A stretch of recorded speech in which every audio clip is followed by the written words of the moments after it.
Well, good afternoon, everyone. Today, I want to provide an update on COVID-19 in Illinois and what we're doing to help our residents stay healthy and manage through the recent intense surge of the disease. With record COVID-related hospitalizations here and across the nation, the most important strategy that we're following is to make vaccinations, boosters, and masks as widely available and utilized as possible. Around the world, Omicron has moved through populations rapidly since it was first discovered less than a month ago, almost 5 weeks ago.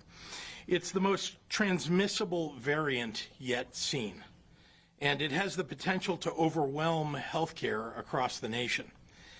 This current wave of COVID is causing more people to get sick than ever before in the pandemic. And the vast majority of the serious illnesses and deaths are among the unvaccinated. But as difficult as this moment is, there will be an end to it. We have all the necessary tools for prevention, and we are nearer than ever to having everything we need to detect and treat the disease to keep even the most vulnerable people alive. I can't say enough about how extraordinary our hospitals and our healthcare heroes have been throughout this pandemic, but specifically in the present moment, when exhaustion and long hours greet them every single day. From Chicago to Marion, from East St. Louis to Rockford, medical professionals and staff are caring for our family members, for our neighbors, our friends in this hour of need. They need help, and I'm doing everything that I can to support them as they tackle this latest surge. To give them a reprieve and to expand the number of staffed hospital beds, 2,048 healthcare workers have been deployed across the state. 919 of them are on site supporting hospitals hit hard by COVID right now, with another 552 arriving at hospitals by next Friday. We have also created COVID reaction teams to respond quickly to emerging crises at hospitals and other healthcare facilities. These teams have 237 healthcare workers in the field already, with another 340 arriving over the next 10 days. Even more personnel are being made available to individual hospitals that apply for federal assistance, so the state is helping to expedite their applications. As an example, just today, a dozen additional personnel are beginning to work in the Rockford region. That's help being provided by the Federal Emergency Management Agency. Throughout this crisis, state government has had to be innovative and agile to find creative solutions to maintain healthcare capacity during this unprecedented crisis, delivering assistance, waivers, and guidance to our healthcare institutions as they pursue creative and safe solutions to build capacity for patient care. For example, just this week, we're expanding on that support with additional steps. First, out-of-state healthcare workers are now able to continue working in Illinois during the public health emergency with expanded permission, allowing them to care not just for COVID-19 patients, but for all patients in need. Second, doctors who received their medical training in another country can now provide assistance to licensed physicians here in Illinois in a healthcare institution. And further alleviating the strain on the broader medical system, we are allowing out-of-state providers, including physicians and nurses and mental health providers, to provide telehealth services to individuals here in Illinois, if there was a pre-existing provider-patient relationship. With unprecedented numbers of patients being hospitalized, we must do all that we can to keep our healthcare workers and institutions operating and available to all who need medical assistance. I encourage everyone to help. The most important thing that you can do right now is to get vaccinated, get boosted, wear a mask to stop the spread. I also want to take a moment today to address our schools. The best place for kids right now is in the classroom. And I'm so pleased that hundreds of thousands of Chicago students are returning to school with their teachers. Health and safety must be our primary concerns for keeping schools from going remote. That's why since last year, my administration has been providing help to every school district in our state that needs it, obtaining vaccinations, masks, and testing. That's as true in Chicago as it is in the collar counties, as it is in central or southern Illinois. Children and teachers belong in schools, learning in a healthy environment. One of the sticking points toward resolving the standoff in Chicago was testing. There wasn't enough. So my staff and I worked night and day to find more tests, a scarce commodity everywhere in the nation, as you know. But Illinois came through. We have some real leaders here in Robert Ford at Abbott and in President Tim Killeen and in Ron Watkins, who leads the SHIELD testing program,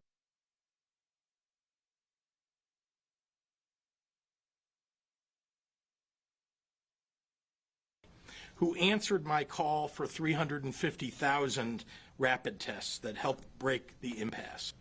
Parents, teachers, and students are very grateful.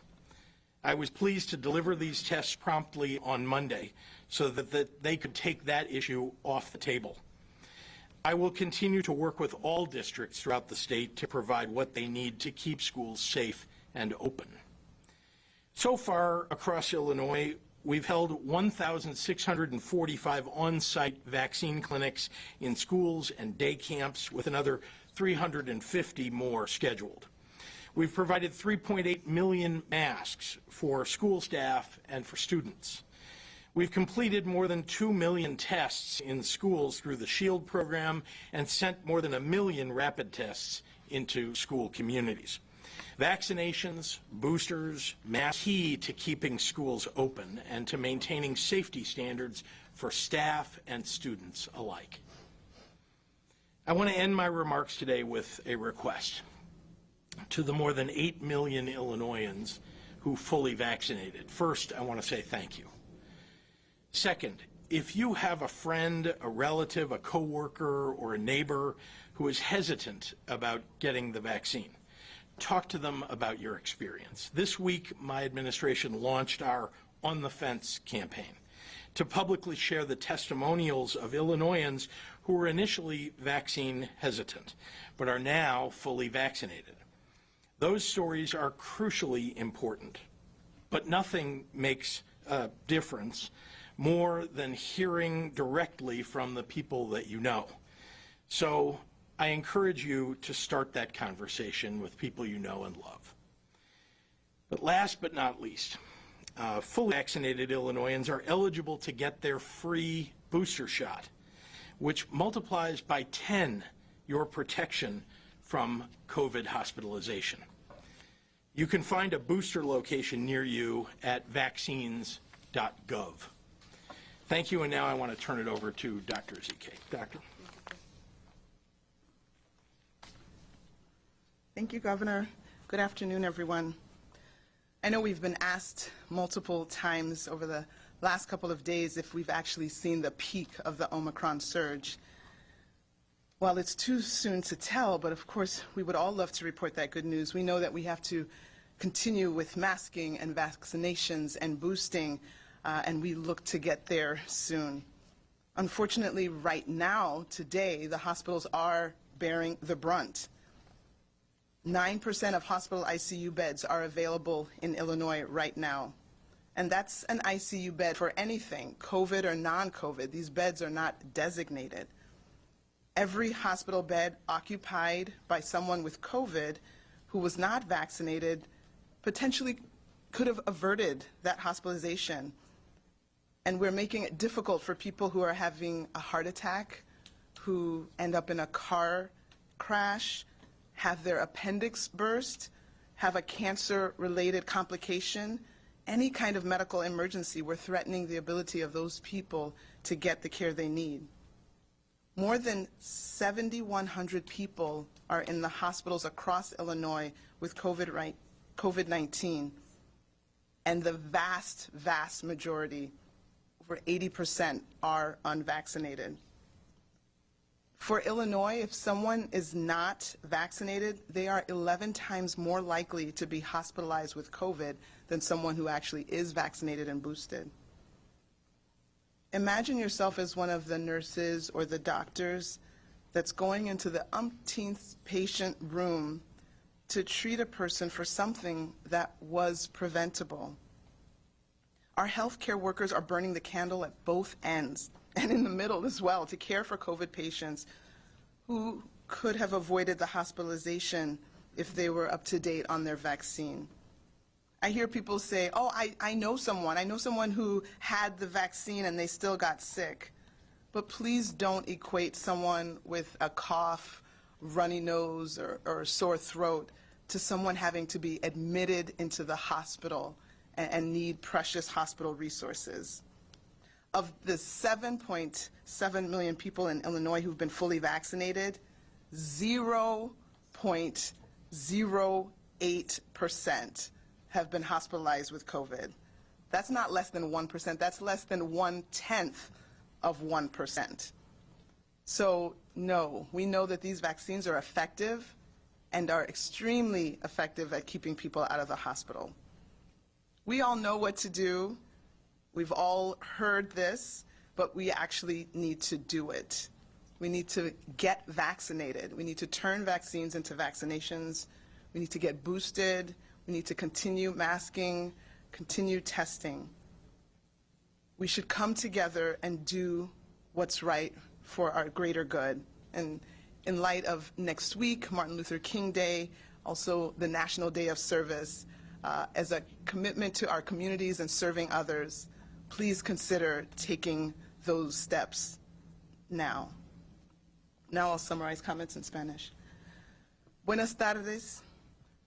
Nos han preguntado varias veces en los últimos días si hemos visto el pico del aumento de Omicron. Es demasiado pronto para decirlo, pero tenemos la esperanza de que con el continuo uso de máscaras, las vacunas y los refuerzos podemos llegar más pronto. Pero nuestros hospitales son las más afectados en este momento. Solo el 9% de las camas en la unidad de cuidados intensivos en hospitales están disponibles. Eso es una cama para cualquier persona, para cualquier enfermedad, COVID o no COVID. Cada cama de hospital ocupada por alguien con COVID-19 que no fue vacunada potencialmente está tomando la cama de otra persona. Alguien que tuvo un ataque cardíaco, un accidente automóvil, un revento de apéndice o otra emergencia médica. Más de 7,000 personas están en hospitales en Illinois con COVID-19 y el 80% de ellos no están vacunados. En Illinois, alguien que no está vacunado tiene 11 veces más probabilidades de ser hospitalizado con COVID que alguien que está vacunada y reforzado. Escucha a personas decir que conocen a alguien que fue vacunada y se enferma. Entonces, ¿cuál es el punto? El punto es eso. De los más de 7 millones de personas en Illinois que han sido completamente vacunados, 0.08% han sido hospitalizadas con COVID-19. Menos de 0.1%. Quiero que nuestra comunidad latina escuche. Ahora es el momento de recibir su dosis de refuerzo. Ahora es el momento de protegerte a ti y a tu familia. Ahora es el momento de seguir adelante y no rendirse. Use su máscara, vacúnese y anime a otros a hacer lo mismo. Muchísimas gracias. And with that, I'll turn it over to Governor Pritzker for questions.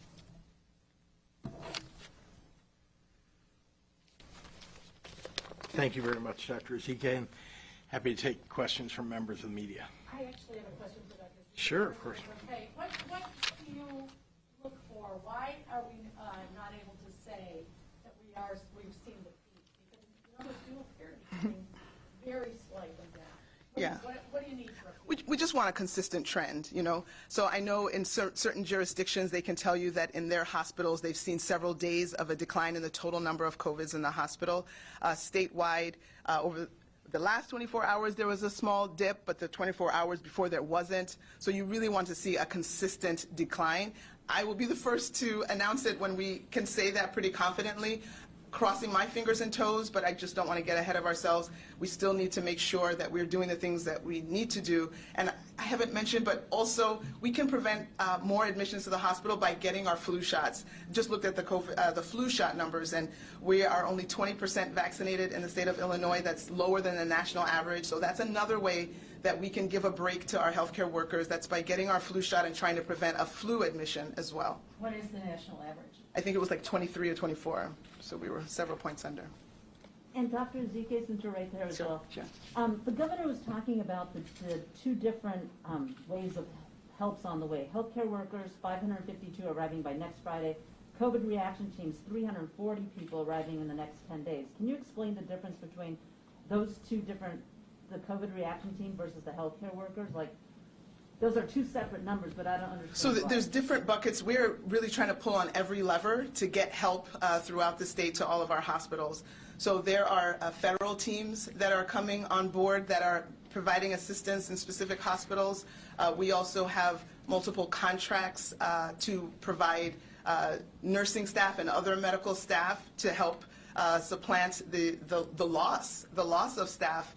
So again, we're pulling on every lever to try to get as much help in as possible, whether it's paying for nurses, whether giving opportunity to hospitals to use that contract, or using some of the federal resources, the different assistance that's being provided in terms of some of their strike teams and assistance. So different pools. Governor Pritzker, a question for you. Sure. The Biden administration announced today a plan to send millions and millions of tests to school districts. How is that going to be playing here in Illinois? And also, while the state provided a bunch of rapid tests for CPS recently, with a district this size, that's not going to last forever. How do you keep that flow going? Well, we're not in the business of providing all of the tests for every school on an ongoing basis. Local public health departments and local schools have put in place testing regimes that they are relying upon. For example, last summer, we introduced schools to SHIELD, and over the course of several months, many schools, in fact, almost 300 or 200 and some schools, decided to adopt a SHIELD testing program. When I say schools, I mean school districts, not schools. We have about 850 school districts in the state, so about 250 or more decided to put in SHIELD. Other school districts chose other solutions, which is fine. And then there are school districts that have needed more tests. They put in a small program, and then as there's been a surge, they need testing. And so we have a state stockpile that we try to continually replenish. Obviously, that's been more difficult over the last month or so. But we try to continually restock, and then we send tests out where they're needed as needed, but it's really on a kind of emergency basis where schools say they need help. And again, about the Biden administration pushing, is Illinois going to be involved in that? We certainly want to be a recipient of those. Every state, as far as I know, at least every responsible state has raised their hand and said, you know, we would like to be part of that program. So we hope that many of those tests, and particularly they're at-home tests, as you know, that are being distributed, and there are some going to schools as well, but they operate much in the same way. And so we want to make sure we get as many of those tests as possible. And as you could see, even over the weekend, as we were trying to solve for an immediate problem of getting kids back in school in Chicago, you know, I'm not averse to picking up the phone and calling the CEO of a company that might be, you know, have antigen tests or other kind of testing to get those tests and make them available to whoever needs them in the state. And could you explain the payment of those tests? Because there did seem to be a bit of a Sure. misunderstanding. Sure. So as you know, every school in the state, every school district in the state received federal dollars for managing through COVID, both for learning as well as for tests. and other things. And so we at the state level, we receive a certain amount of money for the state, and then the city of Chicago receives a certain amount of money for the city. Those are two separate amounts of money. Chicago gets treated as if it were an independent state, just like a few other major cities around the country. And you're not allowed to intermingle the federal funds for testing from the state with the funding that was received at the city. So we couldn't move tests that were acquired with the federal funding for the state to the city. And by the way, we don't have enough tests at the state level in order to provide that and still provide the tests that are needed for schools that are requesting them on an urgent basis. And so we wanted to make sure that we provided what they needed, but they have to use the dollars, and as you, I think, reported, they got a certain, I think $81 million you reported that they received for testing, and that seems like it would be enough since this was, I don't know, perhaps $1.5 million worth of testing. Governor, since this has I've got been one for over. you and one for Dr. Ezike. Was that Okay. here for her? Thanks. Yeah, I'll come back to you. Yeah, go ahead. Appreciate it. At one point, you had rejected compelling Illinois private employers mandate vaccinations. When I asked about it, at this point now, it seems like the Supreme Court is going to throw out President Biden's federal OSHA rule that would have had large private employers implement a vaccine requirement. Should that come to pass, would you consider any similar state action with the Illinois Department of Labor? We're following that federal rule. So if the Supreme Court throws it out, that won't be something. We just had to prepare. It's for governments is what we put in place. Governments that have 100 employees or more are required to follow this federal mandate. Right. And so we changed the rules in Illinois to align with the federal rules because we're required to. And we had to create an opportunity for them to set it up because it wouldn't go into effect. They have to put a plan in place, and then they have to present that plan as of, I think, late February. And so we wanted to give them enough, notice ahead of time so they could get prepared in case the Supreme Court affirms the Biden administration I'm request. talking about Governor, the as private I rule see for this on- 80+ million Americans, the equivalent would affect the private industry. Yeah, that's not something we have in Illinois, nor we haven't put that in place. You wouldn't consider doing it if the Supreme Court runs it out with a state policy? No, I'm saying we haven't and we don't, and that's not that's a federal policy. Right. Right? But And it's a federal so, policy, yeah, so the how do answer you- is we're trying to follow the federal program. Got it. Can I ask one for Dr. Well, Ezike, no, please? you know what, I have to just follow up on that, Sure. because it's on the And website. I'll bring for- Dr. Zeke. For the Department of Labor's website is talking about the federal regulation and the state statute and putting that rule into effect for employers under the jurisdiction of Illinois OSHA. That's how beyond government. OSHA gets effectuated in Illinois through Illinois OSHA. So, I mean, But that you're saying federal it doesn't OSHA. impact the one We're not that's left? creating anything new that the federal government isn't. Illinois OSHA covers public employers like local municipalities. Federal OSHA covers all of the other private employers. So we have two different kinds of OSHA in Illinois. If you need more on that, I can connect you to the Department of Yeah, Labor. but we're required to follow the federal OSHA. That's why we put in the rule in place that you're referring to. Okay, so what you put in place on January 7th, quietly, without any press release, I mean, can you explain the decision on that and what's happening? It isn't anything new. We had to. It was literally something you had to put in place so that local governments could prepare. They're not doing anything different today. We're all waiting to see what the Supreme Court will do, but there is a deadline for people to put a plan together, talking about local governments. And so we wanted to help them prepare. That is our requirement, in fact. Did you have a question for I Dr. did, yeah. Okay, yeah. Your counterpart in Florida, the Surgeon General there, Dr. Joseph Ladipo, is doing really heterodox things with public health policy. He's recommending that people only get tested for COVID if they're symptomatic or high risk for complications. He's also spoken about natural immunity in comparison to getting vaccinated if you've already had COVID. Obviously, Florida is a really big state. I wondered if you could give your impression of these public policies that are coming out there as a public health professional yourself, and why Illinois may not be following them.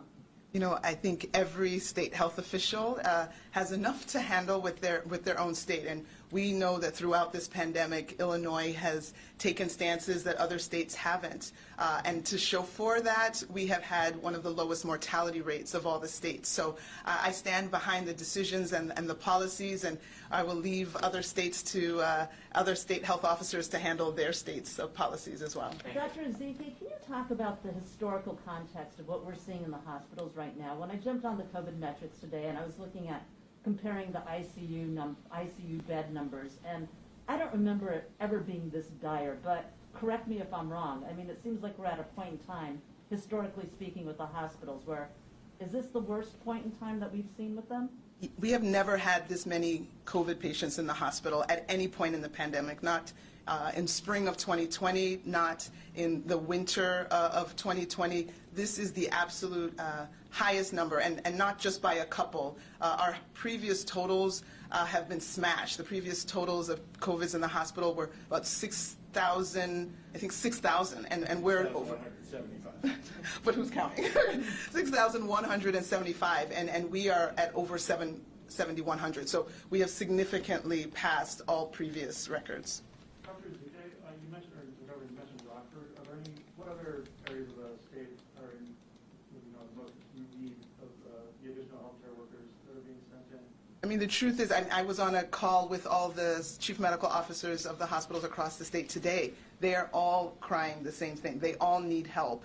They have a significant number of staff that have left the profession because of the exhaustion and the stress and the trauma that they've endured over the last 2 years. We have a large number of people that are quarantining or actively infected themselves. And so that decreases the total number of beds that are even available, because just having a bed for someone to lie on and you don't have the staff does not count as a bed that you can use. So we're starting with a lower number of beds because of the decimated workforce capacity, and then we have this unprecedented number of patients that are presenting, again, completely different situation from when we had our peak last year, because everyone has the opportunity to be vaccinated and therefore prevent the vast majority of these hospitalizations. Perhaps you said it, but could you reinforce, where did you find these extra workers to come? Because I would think every state would be clamoring for them. Yeah, so it's, we don't ask all the questions. All we know is that we are paying, unfortunately, very high costs, very, very high costs that we have to pay. We established these contracts a long time ago, which essentially indebted them to provide us nurses. So I think the fast action and the preemptive action that we took to secure those contracts has allowed us to have the nurses that we need for this situation now. But ideally, we would just limit the number of people who are going into the hospital. If 80% of those 7,000 COVID patients, if those hospitalizations could be averted, we would not have a situation that the hospital CEOs and CMOs would be decrying right now, and we would not need the surge staffing or the extra contract staffing or the FEMA teams on the ground. You know, there's been talk of just the healthcare collapse from a national perspective and what's happening in different areas. I'm curious, like, since you're talking about this worst hospitalization situation,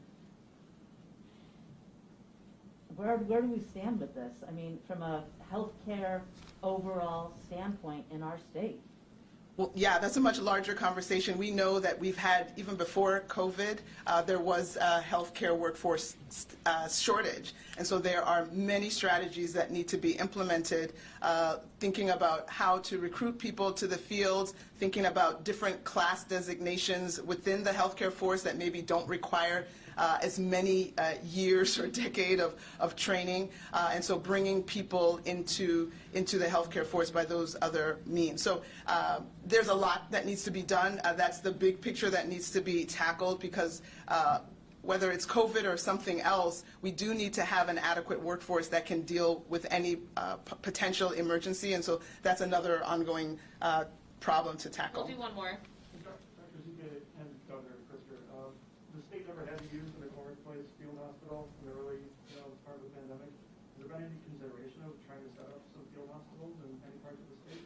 Yeah, so again, if we're remembering what is the limiting factor isn't the location. The limiting factor isn't a bed. The limiting factor is the people. So you can open McCormick. There are, you can set up cots and beds. You still need individuals, trained medical professionals to work for the people who will be in that bed. So you still come back to that same lowest common denominator, and that's what we're talking about, like needing to replace that healthcare workforce shortage. Can I just ask the governor about the cost factor and bringing in these extra nurses? Yeah. Does that COVID money from the feds help the state with that, or where does that come from? Yes, although, just to be clear, hospitals are also utilizing the state's contract in order to bring in personnel that they need in their hospital they are paying for. So mostly that is where dollars are coming from. They also have been supported by the federal government, as you know. Not enough, not on an ongoing basis, but they have received some support in that regard. I just want to respond to one other thing, and then we'll wrap, which is because two of you asked a similar question about the strike teams, and you were asking about, well, what are you doing in places like Rockford or other places where they're running short? The answer is that's what those strike teams are really about. It's when a hospital is, because we have beds, like the physical bed and a room, but if you don't have any staff, that's a useless location. And so those strike teams are designed to, when there is an acute need in some area, to literally take some of those staff and send them on a temporary basis to open up those beds to make sure that everybody can get treated. Thank you very much.